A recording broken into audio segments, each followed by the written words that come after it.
ഒരു മുസ്ലിയാർ ഇങ്ങനെ മരുഭൂമിയിലകപ്പെട്ടു. ദാഹജലത്തിന് വേണ്ടി അയാൾ നെട്ടോട്ടം ഓടുകയാണ്. അയാൾ ഒരു അശരീരി കേട്ടു.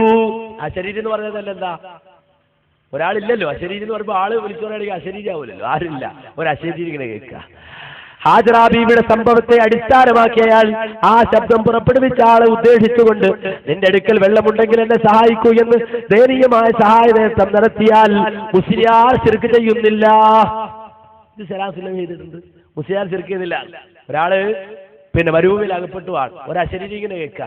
അപ്പൊ പണ്ട് ഹാജറ ബീവി സഫാ മറുവക്കിടയിൽ അകപ്പെട്ടു പോയ സമയത്ത് അശരീരി കേട്ടിട്ടുണ്ട്. അപ്പോ നിങ്ങൾക്ക് എന്റെ അടുക്കൽ വല്ല സഹായം ഉണ്ടെങ്കിൽ എന്നെ സഹായിക്കുമെന്ന് പറഞ്ഞിട്ടുണ്ട്. ജിബ്രീൽ അവിടെ ഉണ്ടായിരുന്നതാണ്. ജിബ്രീൽ അലൈഹിസ്സലാം അവിടെ ഉണ്ടായിരുന്നതാണ്. അതിൽ അഭൗതികതയില്ല.